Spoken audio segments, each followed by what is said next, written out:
Hi, my name's Larry.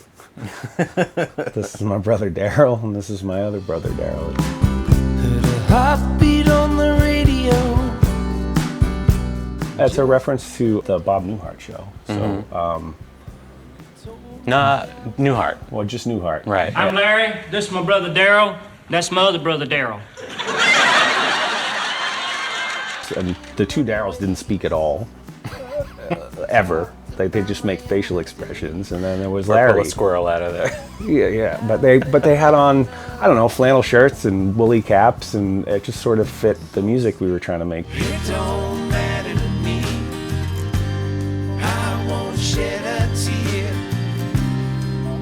Won't let my eyes weep for you. We're like, okay, let's put a supergroup together. Boston's really cliquey, so it was like, well, let's go challenge all the superstars. Let's put together a group to like go write based on all the music we like.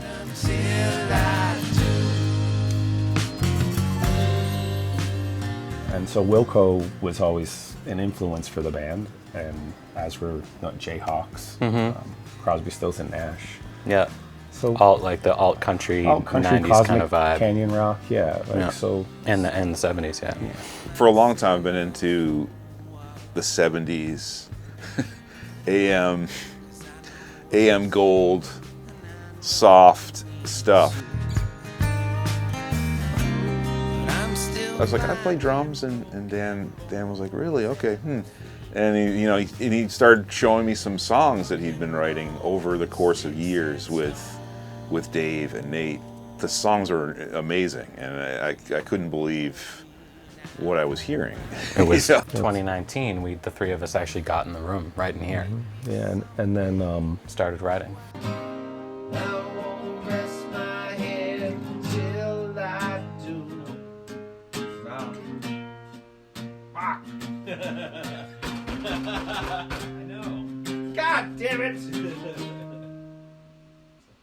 yeah, please don't upload those to anybody. If you need them for your notes, that's fine, but don't fuck with my brain. Not used to that. I can't tell you how many times we like put out a record and then 3 months later I find like a voice message from 14 fucking years ago, and I'm like, oh, that song had a fucking bridge? Yeah. Motherfucker. Shit, that was way better. We would write songs for it, fictitious songs, like little ideas and clips, and you'd send them to Dave. But who's not here, by the way. I don't know if you have this in Indiana, I'm sure you do, but at least in the cities, but around here, like the immediate periphery of Boston, we get a lot of guys at red lights selling roses. Yeah. And it's for years and years when I've seen them, I've always been like, Red Light Roses, that would be the name of a good song. And I had it like written down in a journal like from 5 years ago, and earlier this year when we moved, I was cleaning and sorting through things, and I was like, Red Light Roses, I'm gonna write that, I gotta finish that.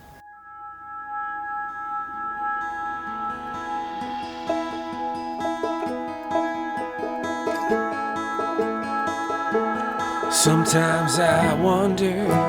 Other original member of the group was Dave Mirabella, who passed away unexpectedly. And he was a great songwriter, and he's a great musician, and he was the biggest presence you'll ever meet, and yet the quietest guy in the room. And the funniest. Yeah, it was funny. Sometimes I ponder.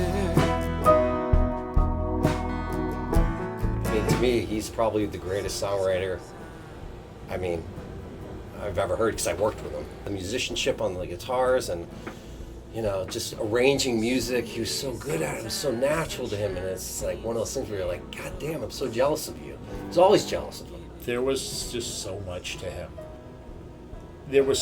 But yes, at the end of the day, his music was complete. It was everything that he is all around him. People like him, just I envied him so much just because he could because of his gift. He just had this cosmic connection to music and good music, and it was great. It was awesome playing with him.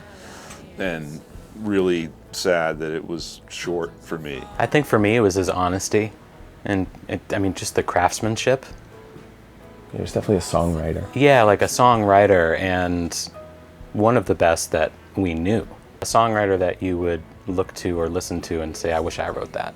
I guess how I write is influenced by how I feel, and New England influences how I feel. There's like definitely sort of this romantic, like, back roads of New Hampshire in the autumn sort of thing that is a big part of my personality and what I want and love in the world. And that is never really that far away. Like when I'm, for me, one of the initial loves of rock and roll was just driving fast down back roads in the country, blaring whatever it was, whether it was Led Zeppelin, Aerosmith, Pink Floyd at the time, or later Dylan and other folk type things. It's just like I love the connection between music and scene. I've never dealt with loss like this, and when something like this just just destroys you, really, just learning how to function again, doing music, has been the hardest part. For a long stretch there, I assumed that I don't know that we would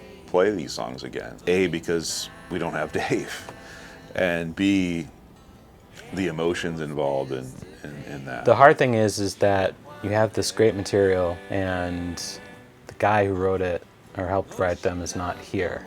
You're always, I feel like we're always questioning, what are we gonna do next? 6, 7, Dave.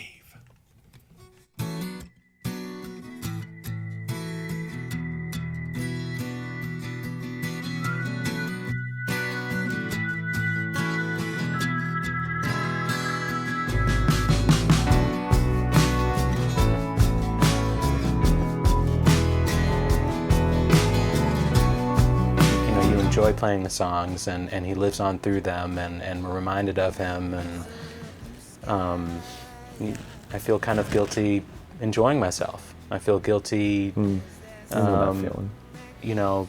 Promoting the band, and I feel guilty releasing that music. feeling. Yeah, it's really hard. And so you try. It seemed like a good way to heal for me and for Nate and for everybody else who ended up coming out to that show. And I imagine what this interview would be like right now if we were just talking about Other Brother Darryl without this giant cataclysmic thing that happened in the middle of it. Like, we'd be laughing. And I hate that we're not laughing and celebrating these songs in some way. I'm actually mad at myself for being this sad right now on this. I want you to erase everything. Just get rid of it all, and let's talk about how fucking awesome he was and how funny he was and how much we laughed and joked and had fun, and then wrote really sad songs. So you